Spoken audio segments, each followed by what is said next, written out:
Hey guys, good evening.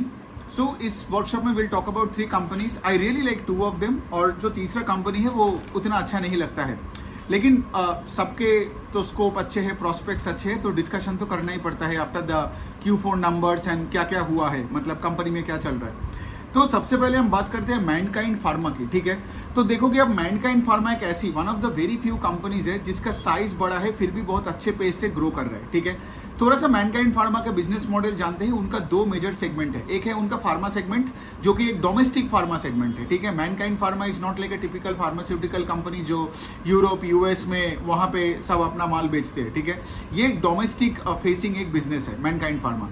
तो इनका कुछ 90% ऑफ उसका सेल्स जो डोमेस्टिक फार्मा मार्केट से आता है, और उनका जो 10% ऑफ सेल्स है, 10-12% के आसपास, वो आता है आपका उनका एक कंज्यूमर हेल्थ केयर बिजनेसेस है.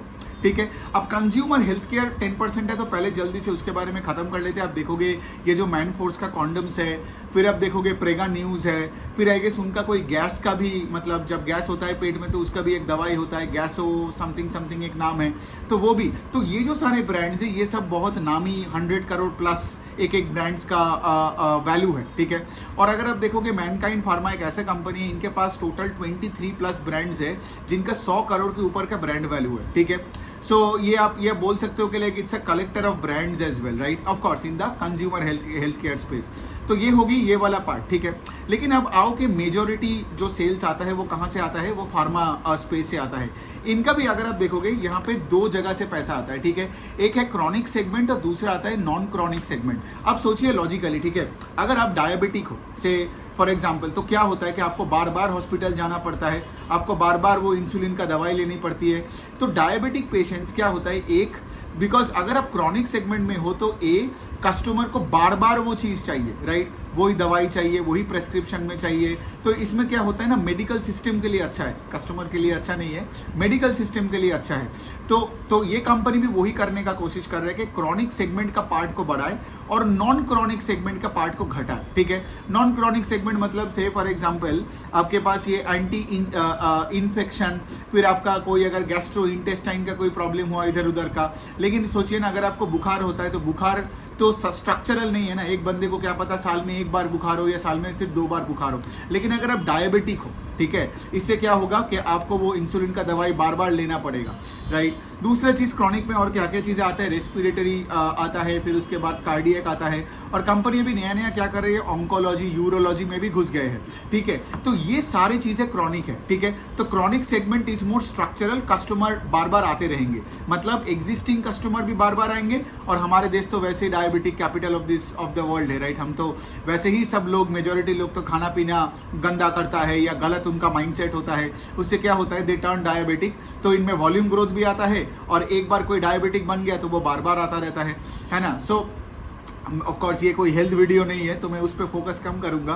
मैं यहाँ पे कंपनी के एंगल से बात कर रहा हूँ. तो यहाँ पे देखो कि जितना डायबिटिक पेशेंट बनेगा, जितना आपका रेस्पिरेटरी इश्यूज होगा, right, poor lifestyle and everything. और ये मैनकाइंड फार्मा का मैनेजमेंट ने कॉन कॉल में भी बताया यही चीज़ कि जिस तरह से हमारे देश जिस तरफ जा रहे हैं उसमें प्रॉब्लम्स ही प्रॉब्लम्स और आने वाले हैं in terms of health and lifestyle.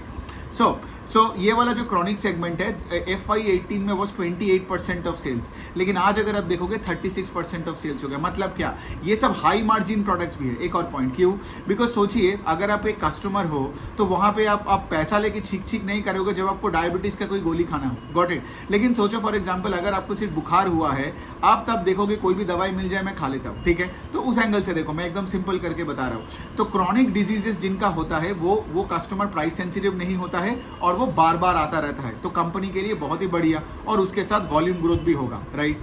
So ये हो गई मैनकाइंड फार्मा का पूरा स्टोरी. ठीक है, तो ये हो गया बात. अभी भी 50% उनका वो नॉन क्रॉनिक वाला सेगमेंट है, लेकिन मैनेजमेंट का जो जिस तरफ मैं देख रहा हूँ आगे जाके क्रॉनिक और नॉन क्रॉनिक विल बी 50-50%. ठीक है, क्योंकि जितना क्रॉनिक सेगमेंट पे आप ज़्यादा फोकस करोगे उतना आपको ऑपरेटिंग लेवरेज मिलेगा. तो इसको प्रोडक्ट मिक्स चेंज बोलते हैं. ठीक है, तो आपका अगर प्रोडक्ट मिक्स चेंज से क्या होता है, आपका मार्जिन बढ़ता है और आपका वॉल्यूम ग्रोथ भी होता है, तो बहुत बढ़िया बात होता है एक स्टॉक का. तो मैनकाइंड फार्मा में यही देखने को मिल रहा है. तो if I just look at the numbers in Q4, right, उनका sales grew 18% on a YOY basis. ठीक है, तो सेल्स 18% बढ़ा, लेकिन प्रॉफिट आफ्टर टैक्स किस रेट से बढ़ा? 60% के आसपास आई गेस बढ़ा, हाँ 60%। तो अगर the PAT growth is more than sales growth, that means you have operating leverage as well. और उसके साथ साथ इनका आरओई का नंबर भी 29-30% के आसपास है। Got it? तो इसका क्या मतलब? हाई आरओई, हाई ग्रोथ और operating leverage, it's a very good combination. इसीलिए मैं बताया कि although it looks like a large cap kind of a company, but then फिर भी ये कंपनी बहुत अच्छी तरीके से कर रहा है, अच्छी रेट से ग्रो कर रहा है। सो ये हो गया बात। कुछ और डेटा डिटेल्स बता देता हूँ, जैसे फॉर एग्जांपल इनका जो प्रेस्क्रिप्शन, जो डॉक्टर्स लोग होते हैं राइट, जो प्रेस्क्रिप्शन में जो ड्रग्स का नाम लिखते हैं ऑल दैट, तो इनका prescription penetration is going up as well right. That means ये लोग मोर एंड मोर डॉक्टर्स के पास जा रहे हैं और उनके साथ इनका नेटवर्क बेटर से और बेटर बन रहा है। आई थिंक इनका प्रेस्क्रिप्शन का अभी penetration is at 83%, last year में इट वॉज अराउंड 80%। ठीक है, तो यही है, ये तो रिजल्ट हुआ। कॉन कॉल के बाद में फिर से सबका रिजल्ट, मतलब कॉन कॉल का इनसाइट्स लेके मैं फिर से वीडियोस बनाऊंगा, बट वो तो चलो जब ये अर्निंग सीजन हो जाएगा। तो यही है मैनकाइंड फार्मा का, diabetic capital of the country है।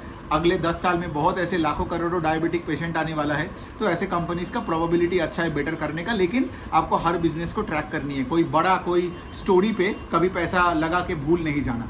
Got it? तो ये हो गया मैनकाइंड फार्मा। दूसरा जो कंपनी है पतंजलि फूड्स। अब देखिए पतंजलि फूड्स में ना कोई सेल्स का ग्रोथ आता नहीं है, ठीक है, इसमें एक रीजन है। अब सोचो, पहले इनका रेवेन्यू का ब्रेकअप बता दूं तो आपको समझ में आ जाएगा। 70% सेल्स आज भी पतंजलि, 65-70% पकड़ लो, आता है आपका वो एडिबल ऑयल बेच के। अब एडिबल ऑयल मतलब सोया ऑयल, पाम ऑयल होता है। बाकी जो सेगमेंट है वो उनका है फूड एंड एफएमसीजी का स्पेस, ठीक है। अब यहाँ भी एक प्रोडक्ट मिक्स चेंज हो रहा है। फूड एंड एफएमसीजी स्पेस जो पिछले साल, जैसे यहाँ पे देखिए मैनकाइंड हो, पतंजलि हो, नाम अलग है, प्रोडक्ट अलग है, लेकिन कंपनीज करते वही है पैसे बनाने के लिए। तो ये चीजें आपको ना लिंक करना पड़ेगा दिमाग में। जैसे वहां पे क्रॉनिक सेगमेंट बढ़ रहा है टू इंक्रीज मार्जिन्स, और यहाँ पे क्या कर रहे हैं पतंजलि में, फूड एंड एफएमसीजी का जो स्पेस है, ठीक है, that particular segment was 20% of sales last year, और ये तेल वाला सेगमेंट वाज 80%। लेकिन आज अगर आप देखोगे, ये जो तेल वाला segment has come down to 67%, और ये food and FMCG has become 33%। Patanjali का मैनेजमेंट को भी कहना है कि आगे जाके फूड एंड एफएमसीजी को 50% करना है टू टोटल सेल्स। नाउ ऐसा क्यों, right?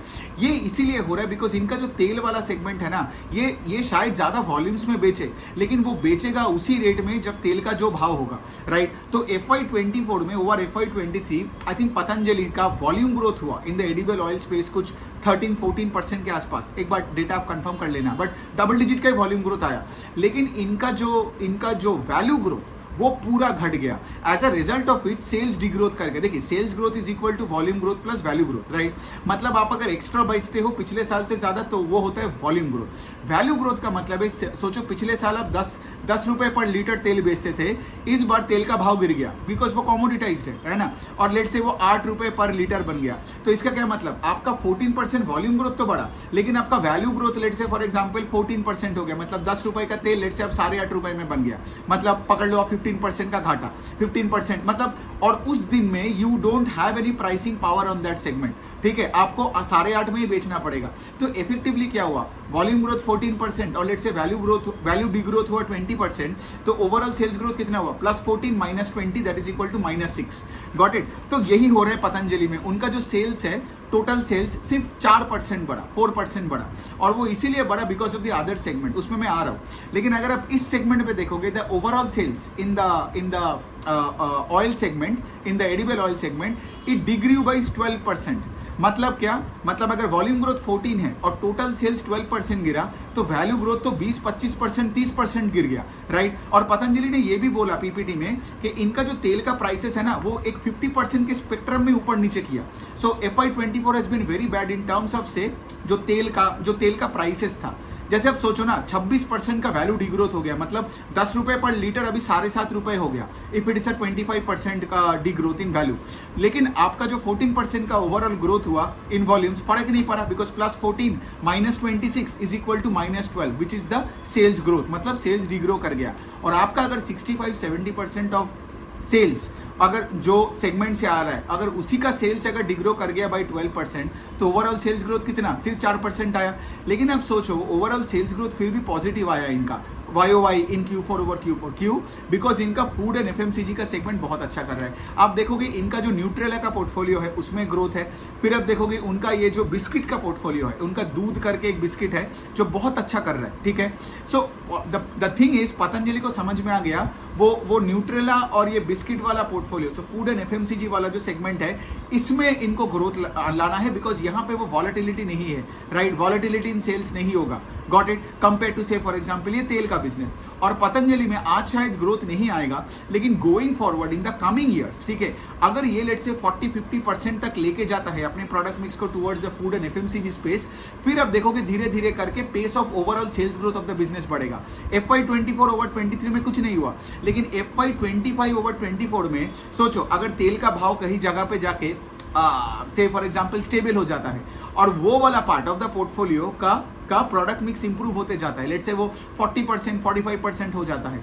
So the game is not to wait for the तेल का prices to stable here, the game is to increase that part of the pie, that food and FMCG part of the pie which is the structural side, right. क्योंकि अगर मैं वो side का बात करूँ ना, फूड एंड FMCG जैसे मैंने बोला last year was 20% of sales, this is 32% of sales हो गया, and I need this number to go up to 40-50-60% as soon as possible. I know इतना जल्दी नहीं होता है, ये बोलने में वीडियोस बनाने में ईजी होता है कि जल्दी लेके जाओ, लेकिन करने में कितना डिफिकल्ट होता है because you running a business. But जितना जल्दी वो चला जाएगा ना, इनका EPS और सेल्स का वॉलेटिलिटी चला जाएगा, फिर क्या होगा, उनका सेल्स का ग्रोथ का जो मोमेंटम वो रहेगा और वो लॉन्जिटिविटी बढ़ेगी। बिकॉज अभी मुझे पता ही नहीं है कि अगले क्वार्टर में पतंजलि कैसे रिजल्ट करेगा, बिकॉज वो पूरा डिपेंड करेगा आपके तेल के भाव के ऊपर, इसलिए मैं इस कंपनी में पैसा डाल नहीं पाता हूँ। सो ये हो गई बात। अब तीसरा जो कंपनी है उसका नाम है जीना सीखो लाइफ केयर।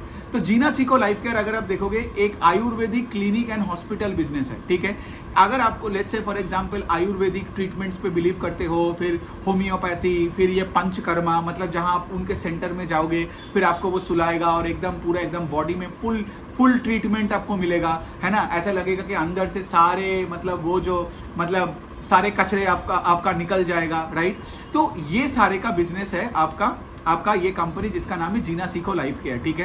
तो ये एलोपैथी में नहीं है, ये कोई हॉस्पिटल टाइप का नहीं है, मतलब से आज ये अपोलो या फोर्टिस जैसा हॉस्पिटल नहीं है कि बड़े बड़े मशीन्स लाओ और उसको इलाज करो, राइट। ये पूरा एक आयुर्वेदिक एक बिजनेस है, ठीक है। अब देखिए आयुर्वेदिक पे मैं और एक्स्ट्रा क्या बोलूँ, आपको तो खुद ही पता होगा, आप लोग खुद यूज कर रहे हो उनका प्रोडक्ट्स, या फिर से फॉर एग्जाम्पल आप गूगल करके देख लो, ठीक है, बिकॉज टाइम कॉन्स्टेंट होता है। सो यहाँ पे क्या है, ये कंपनी बहुत तगड़ा रेट से ग्रो कर रहा है because it's coming out of a very low base.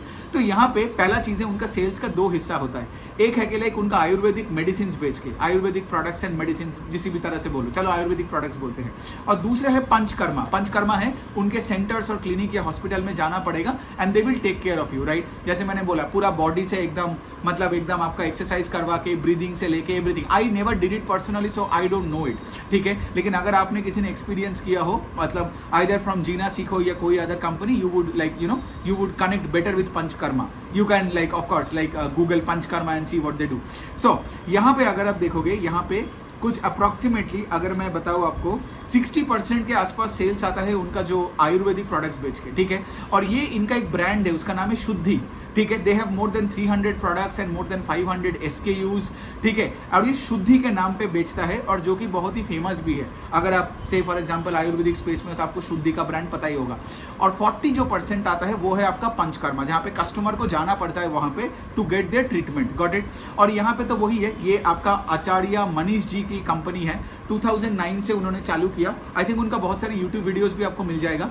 तो बात यहाँ पे आता है कि देखो बिजनेस का फंडा यही है कि सिर्फ एलोपैथी ट्रीटमेंट से नहीं है, लाइफस्टाइल चेंजेस से भी होता है, आयुर्वेदा से भी होता है, स्ट्रेस घटा के होता है। तो यहाँ पे कंपनी ये सब से चालू हुआ। तो I think they got incorporated in 2017 और इनका IPO आई थिंक आया था 2022 में। सो अच्छी बात ये है कंपनी का कि they are scaling up both on in terms of say the products, right. जैसे उनका 300 के ऊपर प्रोडक्ट बन गया आयुर्वेदिक प्रोडक्ट्स, और दूसरा है अपना क्लिनिक्स और हॉस्पिटल्स में भी स्केल अप कर रहे हैं। मतलब अभी उनके पास कुछ 120 प्लस क्लिनिक्स एंड हॉस्पिटल्स है। रिसेंटली उन्होंने क्या किया, ऐसे जयपुर में और यूपी में भी लार्ज हॉस्पिटल्स खोल रहे हैं। पहले इन्होंने क्या किया था, छोटे छोटे क्लिनिक से चालू किया था 2010, 2012, 15 के टाइम पे। फिर वो 2017, 18 के बाद से वो ऐसे हॉस्पिटल्स बनाने लग गए जो कि मीडियम साइज का है। अब तो इनका बड़े बड़े, बिकॉज ऑफ कोर्स ये लोग बेटर कर भी रहे, they need more space, right. Because panchakarma के लिए यहाँ पे क्या होता है, कस्टमर को वहाँ जाना पड़ता है। अच्छा, एक और पार्ट है बिजनेस मॉडल में, वो क्या है? और by the way, before I talk about that part, यहाँ पे ये लोग अपने स्केल अप कर रहे हैं, got it, in terms of their Ayurvedic products, in terms of their hospitals and everything. That is why the company is growing at a very fast pace. मैं result से पहले मैं एक और कुछ चीज़ें बता देता हूँ ना, बिकॉज वरना रिजल्ट का नंबर बोलने का कोई सेंस नहीं बनता है. तो यहाँ पे अब दूसरा चीज़ जो आता है वो ये है कि इनका एक कॉल सेंटर भी है, ठीक है. तो सोचो अगर आप पंचकर्मा ट्रीटमेंट के लिए गए हो, उनका मेडिसिन लेके आए हो, या सॉरी उनका प्रोडक्ट्स लेके आए हो, सो अगर आप जो भी कर रहे हो, राइट, फिर उसके बाद घर में आके भी आपको बहुत सारे प्रॉब्लम्स हो सकता है, डाउट्स हो सकता है, so they have their own support system as well. आप उनको कॉल करोगे, वो लोग आपका सारे चीज़ें, मतलब उनका एक पूरा एक बैक, मतलब पूरा एक टीम बिठा के रखा है जो आपको पूरा गाइड कर देगा. अगर लेट्स से फॉर एग्जाम्पल आपको कोई नया अब कस्टमर हो या पोटेंशियल हो, आपको क्वेरी पूछनी हो, तो ये लोग वो सब भी करवाता है. The other best part about this business is insurance company सब इस कंपनी के साथ जुड़ गया. मतलब क्या है, आज अगर कोई let's say for example Ayurvedic treatment लेता है, ठीक है, तो उसको खर्चा होगा ना, करेक्ट. यहाँ पे तो ऐसा तो नहीं है कि 2000 में काम खत्म हो जाता है, नहीं. मेडिसिन का खर्चा है, पंचकर्मा में खर्चा है, ट्रीटमेंट का खर्चा होता है. तो अगर इंश्योरेंस कंपनी से अगर बोलता है कि हम आयुर्वेदा पे नहीं मानते, हम देंगे ही नहीं, राइट, तो फिर क्या होगा? तो ये कंपनी के लिए, इसका ग्रोथ के लिए बुरा है ना, राइट. तो अभी क्या हुआ है, इंश्योरेंस कंपनीज भी एक एक करके, मैं अगर देखूँ तो पिछले 1-1.5 साल में 3-4 इंश्योरर बड़े बड़े जैसे SBI life and all that, वो सब इसके साथ जुड़ गया, ठीक है. अभी क्या है, अभी कस्टमर को पता है, राइट, कि लाइक मेरे पास अगर इंश्योरेंस है तो मैं अभी यहाँ आराम से यहाँ जा सकता हूँ, ट्रीटमेंट करवा सकता हूँ, end of course I get paid by the ensure, मतलब आई डोंट, मतलब द आयुर्वेदिक कंपनी, यहाँ पे जीना सीखो will get paid by the insurance company, है ना. तो इंश्योरेंस के साथ टैग करना is a very very critical thing. और हमारे देश में अगर आप देखोगे, जैसे मैंने पहले जो बोला, डायबिटीज का जितना भी मतलब ये बढ़ेगा, मतलब जितना और डायबिटिक पेशेंट बढ़ेगा, राइट, अब वहां के साथ आप लिंक कर लो ये आयुर्वेदा का, गॉट इट. आज हमारे लाइफस्टाइल में इतने स्ट्रेस है, ठीक है, मतलब people mostly are in jobs they don't like. People don't sleep at night. They constantly scroll, look at, they consume shitty content. You know, they are among shitty people. तो आगे जाके लोगों को आयुर्वेदिक ट्रीटमेंट हो या एलोपैथिक ट्रीटमेंट हो, या से फॉर एग्जांपल आप मैनकाइंड फार्मा हो, कोई भी आप कंपनी को ले लो, ये सब तो मतलब एग्जिस्टेंस क्या, इन सब में तो अच्छा ही ग्रोथ आने वाला है. But also having said that, इसका मतलब ये भी नहीं है कि हम आज इनमें पैसा डाल के भूल जाए, राइट. बिकॉज शायद डायबिटिक का ट्रेंड चले लेकिन मैनकाइंड पैसा ना बढ़े.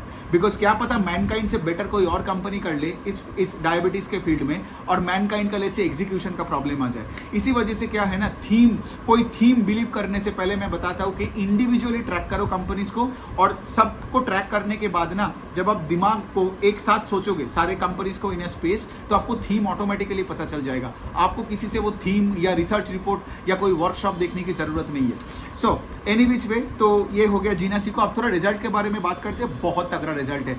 इनका सेल्स ग्रू 65% YOY FY24 over 23 में, और इनका पैट एंड EPS ग्रू मतलब 100%, मतलब डबल हो गया, राइट. सो यहाँ पे अगेन इनके 65% का ग्रोथ, स्केल कर रहे हैं बिजनेसेस को, बड़े बड़े हॉस्पिटल्स खोल रहे हैं, नया प्रोडक्ट्स लॉन्च कर रहे हैं, और उसके साथ इनको ऑपरेटिंग लेवरेज भी मिल गया, राइट. तो सब कुछ सही है कंपनी का, तो इसलिए मैं बताया मुझे कंपनी अच्छी लगती है. सो पॉइंट यही है कि ऐसे कंपनीज को ट्रैक करना ना, ऑफ कोर्स मतलब मैं तो इन सब का, और जैसे पतंजलि मुझे अभी अच्छा नहीं लगता है, लेकिन मुझे ये चीज़ तो पता है कि उनका जो बिस्किट वाला FMCG वाला सेगमेंट है, राइट, वो अगर बेटर करता, मतलब अगर उनका प्रोडक्ट मिक्स चेंज हुआ तो पतंजलि में भी तगड़ा ग्रोथ आ सकता है. लेकिन अभी हो नहीं रहा है बिकॉज वो ऑयल वाला सेगमेंट के वजह से, and I literally want that oil segment to go away. But I also understand कि उनको तो रखना पड़ेगा. बट आई गेस जब ये 50-50 या 60-40 हो जाएगा towards that food and FMCG वाला part in Patanjali, I guess तब से उनका ये वॉलेटिलिटी इन सेल्स चला जाएगा. मतलब ये जो प्रॉब्लम्स होता है ना उनका EPS में इतना वॉलेटिलिटी, ये प्रॉब्लम आई गेस उनका तब चला जाएगा. तो अभी ऑफ कोर्स ट्रैक करते हैं. जब मैं कॉन कॉल सुनूंगा फिर इनसाइट्स लेके एक और वीडियो बनाऊंगा.